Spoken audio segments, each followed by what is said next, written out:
I am substituting for the chairman as acting chairman. This is actually my third committee today that I've run, so you never know what you might get when you walk in. This is the September meeting of Bridges and Tunnels. Do we have any public comments?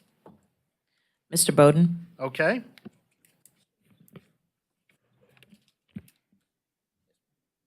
you, sir.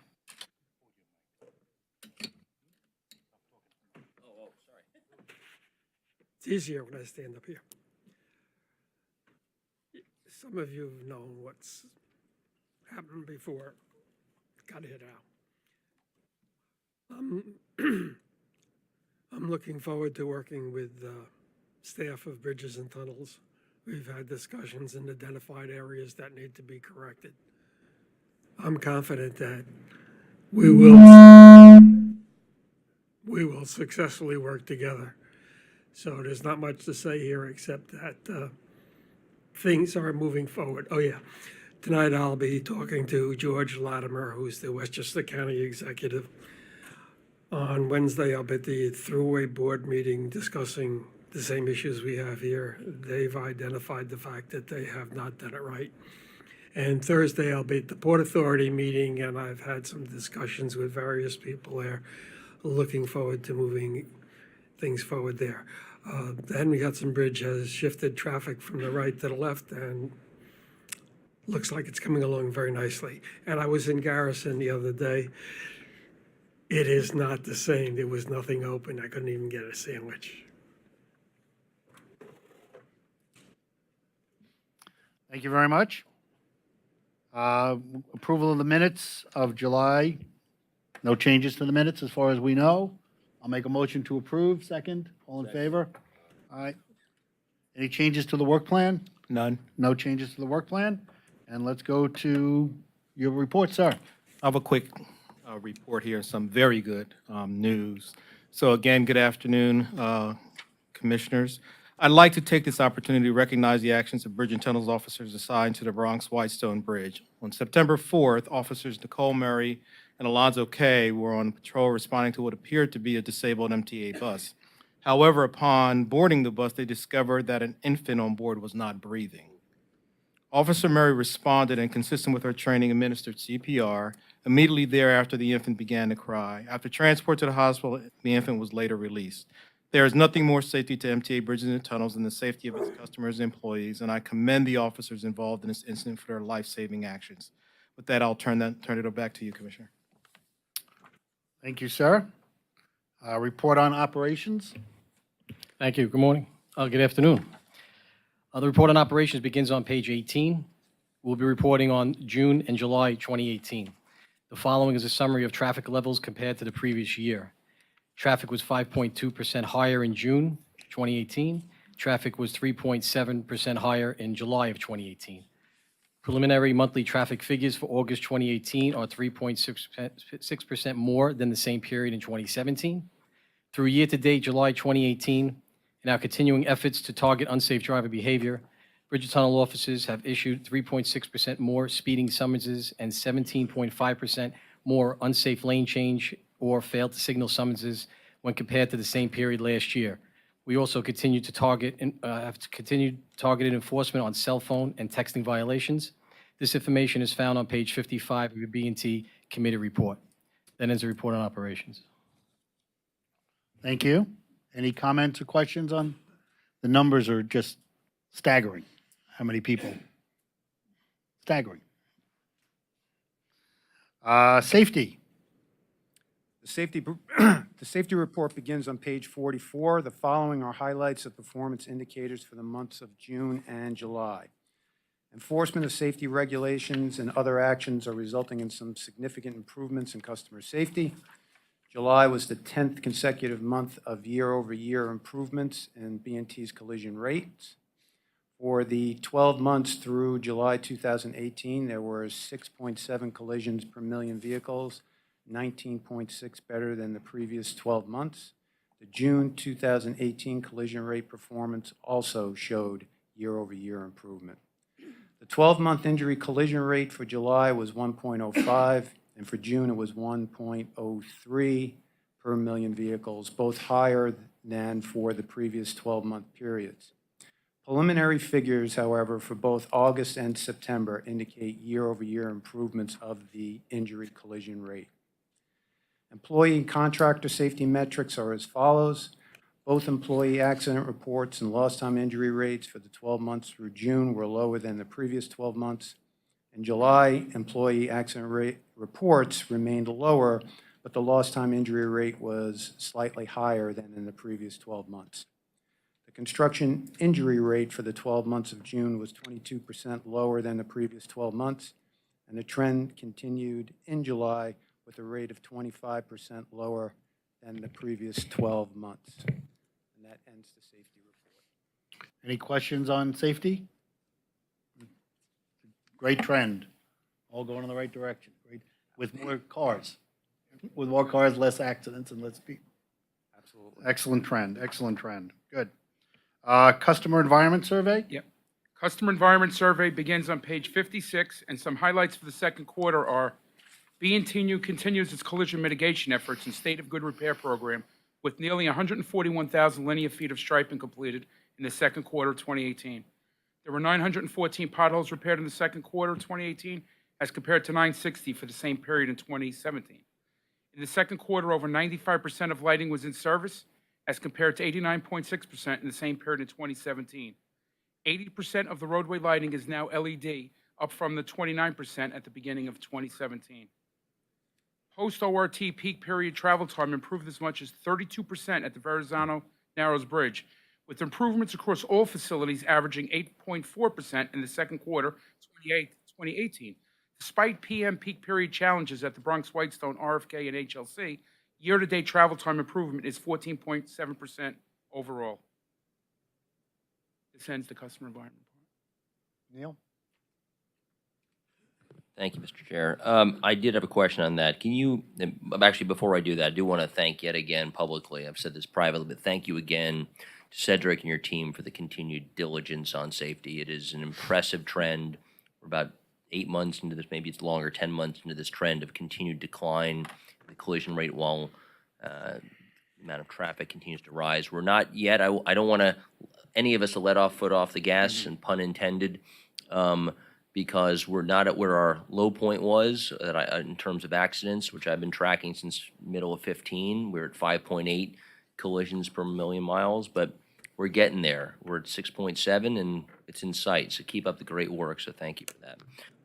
Tied to this question, though, of the environmental survey, explain the Bronx Whitestone and the RFK and the Cary. What is the reason for high single-digit reductions in time and travel time pre versus post? That's counterintuitive. So can you That's just right. give us So a our sense areas, of what's first going of on? all, the area that we're tracking, it's not just our facility. We've expanded it to be, so this is an example of the regional mobility. It goes well beyond, say, a Throg's Neck, you go all the way to Lafayette Avenue. Okay. So there's miles involved with this. So there's a lot of factors. But some of the things we looked at and what happened in the second quarter is obviously we've seen, you talk about traffic, 9.5% increase just at the RFK for that month, almost 10% increase in traffic we had there. We have other work, off property, on property going on. We have the 126th Street. I don't know if you're familiar with work going on as you leave Manhattan, going over the Harlem River lift span. That's delayed traffic. It backs up through our gantry every morning, every afternoon. So these are the things that played in for those periods. Bronx Whitestone, a lot of backing up from the split as you're going southbound. But drilling into the numbers, we're seeing a lot of it on the PM mix here. And this is all coupled with ordinary accidents, disables. We've seen the third quarter, just to jump ahead a little bit, we've seen the trend come around and it actually improved and we're back to normal numbers. So it seems like it was more of an isolated. I would just add the point we're making there also too, and Patty did make it, is that we look at a wide swath and not just at where the toll plaza used to be, which I think makes a lot of sense. And we had a sense of where the pinch points would manifest themselves, and these three right here, with the addition of the increase in traffic, is why we're seeing them, and which is the reason why we pointed them out. Right. Because we wanted to be clear that if we were to just be looking solely at our toll plazas only, these numbers would be whopping, but they wouldn't be representative of the customer experience. follow on then. I mean, the purpose of ORT was, this would be the primary purpose of ORT, yes? We spent $350 million, whatever the number is, to actually lower these times. And so these 3 crossings, the times have gone further. So how would you advise us then as board members to use this data? I would say that in terms of our facilities, phenomenal transformation. It's when you get to the other parts of the region where the networks have not been sort of retrofitted to accept the increased traffic that you begin to see the build. For some of us, it's the Cross Island Parkway. We understand, okay? The Cross Island Parkway, has a very limited capacity to begin with, and as more and more traffic goes to our facilities, most of it uses the Cross Island Parkway, either south or north, and you see it all the time. You know exactly, I could tell you exactly where it's going to stop. And it's an unfortunate occurrence that our highway system in many cases has not kept pace with our use of the automobile, not just in that area, but in other places, where we can do that by changing the nature of the facility, by getting rid of the stop. You can't do that on the highway. It stops because it stops. And so, you're right, it's, to the customer, they don't know where our facility starts and ends, nor do they care. And that's where we take a bigger Right, swath. nor do they care. It's their trip. We're a small piece of their trip. They don't care where we start and where we end. Our team is really sharp, and they're looking at that. Right. And so we're talking to our adjacent property owners about opportunities, whether it's on Bell Parkway or southbound on the Bronx Whitestone, where projects can help us, even though they technically may not be on our property, but from a regional perspective, everybody was, and it's also a safety issue as well, Commissioner. Yeah. So in addition to being able to increase travel time reliability, we also want to make sure that you don't have those pinch points, and you can again reduce collisions. And the last one, is it the same in both directions, you find? For each of these crossings, same problem in both directions? Do you find it's No, not all the time. If you hit Throgsneck, northbound actually is, we hit it out of the park there with the northbound travel time. So it's not always consistent. Okay. Cashless tolling, Yes, good afternoon. our Thank- favorite subject. The committee package contains both June and July cashless tolling and financial reports. We will report on July, but please let us know if you have any questions about the June reports. The July report for cashless tolling begins on page 75. July highlights are on pages 76 and 77 and include our overall EasyPass market share, which is at 93.8%, and that's up 4% from the year before. Our revenue collection rates by facility through July 2018 are shown on table 6 on page 80. In total, the combined collection rate for all facilities through January 2018, which is 6 months earlier than July 2018, is 100.7%. Regarding our customer outreach efforts, customers signing up for mobile alerts in order to be notified of low EasyPass balances and other important account issues continue to increase. More than 80,000 customers have enrolled in mobile alerts programs since March, which is a 26% increase. The next phase of our outreach program is a $500 sweepstakes as an incentive for customers to sign up for the EasyPass mobile alerts. The sweepstakes will be promoted through statement inserts and emails sent to all BNT EasyPass customers. This concludes the report on cashless tolling. If there are no questions, I'll move on to the financial report. Any questions on cashless tolling? Norman? Yeah, and I apologize if I've asked this in the past. I'm a repeat offender. But on page 81, just curious here about the violation transactions. It said a number of violation, I just want to know how the math works out here. Number of violation transactions, July, 378,082. And then below that, you have a number of violation notices issued is 165,000. Does that mean that 113,000 people beat the system? The violation notices include multiple transactions. So if we have 378,082 transactions, those are all included in the number of violation notices, which is the 165. So Yeah. those are people that passed through, that you read their license plate and you sent a violation That's notice to right. them. Where do I get the number? I mean, to me, obviously, you get an indication of vehicles passed, but if they have some sort of apparatus to obstruct their license plate, either obscuring the number or the plastic covers, which I continue to see, where's that picked up in your data? It's not picked up here, but I know we have a process behind the scenes wherein we verify the images as they're going through our facilities. There is actually a process between the back office as well as internally at Bridges and Tunnels wherein we do a verification of the vehicles that are crossing the facilities so that we would be able to identify such issues as obstructed plates and so forth. So you know how many people are doing this? We have some statistics, I believe, that we collect on that. I don't know, Well, Danny. know might be a strong word, but you Yes. are following it. We are. Yeah, so how's your trend line going in that? Well, at the facility, we conduct enforcement for covered obstructed plates. We started in December of 2016 in anticipation of the cashless tolling. So with the state police and my officers, we wrote over 15,000 summonses so far for covered obstructed plates.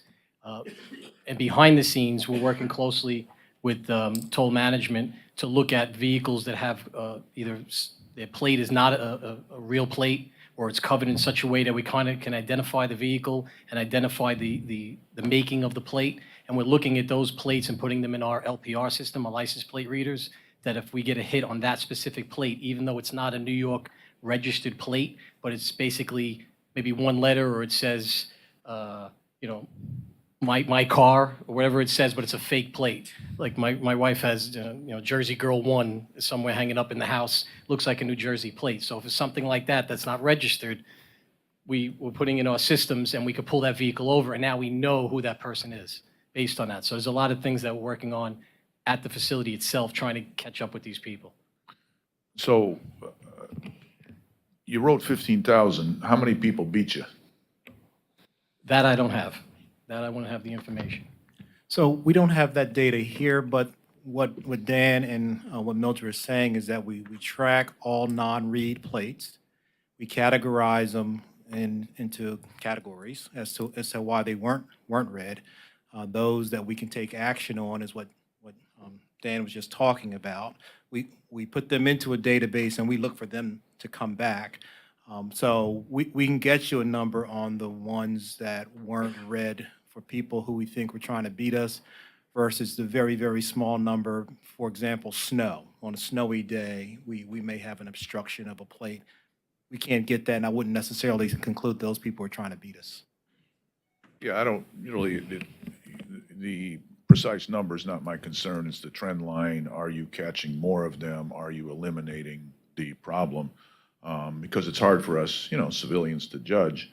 Anecdotally, I still see quite a few of those obstructed plates, and I know what they're doing with them plates. That's not like a mystery.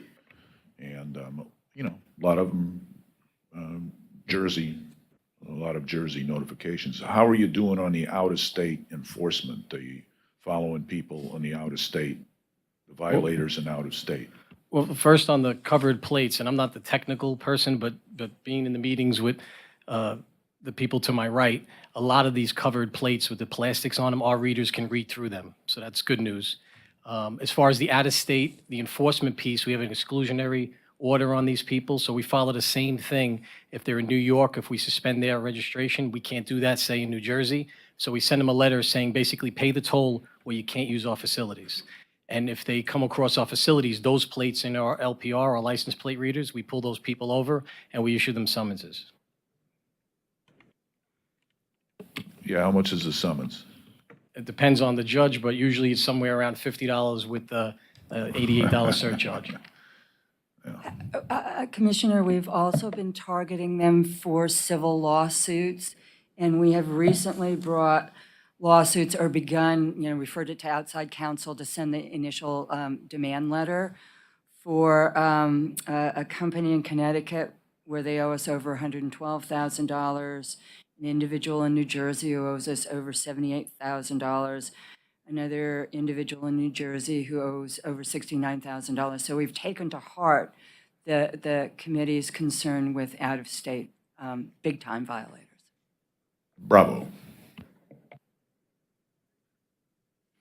Okay, any other questions on cashless tolling? If not, want to go financials? Yes. The financial report for July begins on page 97. Starting this month, we are comparing results against the July mid-year budget that was presented to the Finance Committee by headquarters during the last board cycle. Toll revenue year-to-date in July was $1.126 billion, which is 0.8% or $8.7 million better than forecast. For August, preliminary toll revenue is up 0.2% or $0.3 million against the mid-year forecast.